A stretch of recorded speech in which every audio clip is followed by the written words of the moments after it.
the conversations really don't matter. Because girls just like to run their mouth. Because y'all can have a whole conversation about respect for 10 hours. Then she could disrespect you the next day. And you could be like, did we just talk about all of this shit? Hell, it ain't even about the conversation. The conversation is for them. Let them run their mouth, and you sit back and get the data you need. You need to get to angle and strategize. It's all about what you do the next day as far as your action. How do you reward her? Is she disrespecting you, or are you still taking her out? Do you check her immediately? The conversation matters to them. The actions matter for us. If a girl really fuck with you, bro, she gon' lock in with whatever the fuck you want. When they was in jail, women would send them money, holding them down, putting $5,000 on their books at a time. They literally came in a gang for the resources. They wasn't coming for pussy because they couldn't get pussies. But if you got a whole 24 hours in jail, and you got a little bit of a mouthpiece, women love jailbirds. They love attention. They love the dark side. We are aware of all of that. All they gotta do is shoot they shot. You gotta keep up with the updates. I don't never want to be a things ain't how they used to be ass nigga. That's a miserable frequency to live at. Constantly gonna have to revamp my value system because certain things that I may deem as not righteous, actually, it's not that it's not righteous, but I just need to do this play to get what I need out of the situation to actually do the righteous thing. So nothing is set in stone. We give justice. It's on how the punches are thrown at us. This is our job to have a bag of mold. All that matters is the win. And it depends on how life is throwing stuff at us. If life is throwing stuff at us where we could be super moral, ethical, awesome. But sometimes life is going to throw you that low blow and bite you in the ears.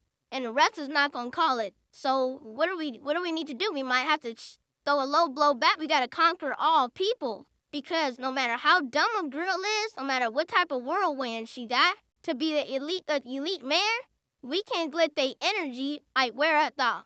No matter how stupid it is. Now, my home is not a physical place, it's a mental stage. Create that mentality of always being at peace in my mind amidst of my external world being very chaotic. Because I know they're going to give us chaos, but what am I going to take in exchange of chaos? And if they support what we doing, I'll feel with them to the certain. Because then, as long as we doing elite shit, these single lost women, it's always going to come back to us. We got the full control and power. We have the supreme power. All we got to do is keep being bricks. Being strategically dependent. A lot of these hood boogers, typically they deal with women that aren't that sharp, but got a little bit more resources than them.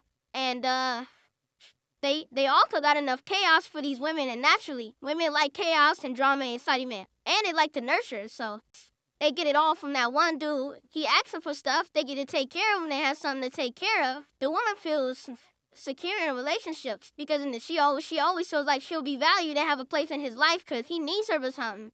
And he's constantly bringing her drama. For prioritizing himself, he cared more about himself than how he was gonna get up. And she treated him the same way. She followed the lead, and she's like, this nigga, all he cares about is him. So now the girl is like, all I care about is him. I put in all this work for this spiritual journey. This is so called spiritual journey, and it's forever. We are rare creatures, dog. So we are like 1 in 10 million. Every person in history that people idolize, Einstein, Jesus, Moses, Martin Luther King, all its people just had a very rare way of thinking and moving. We are those people. Also, a lot of people didn't understand those people at that time. A lot like Jesus was ahead of his time. Most people that are doing the shit that we doing, we are ahead of our time. That's why we gotta rock books. That's why we gotta have the schools. That's why we gotta have the groups in the community. And that's why we gotta talk to people. That's why I want us to push YouTube so hard. Because we got a message that don't nobody else got.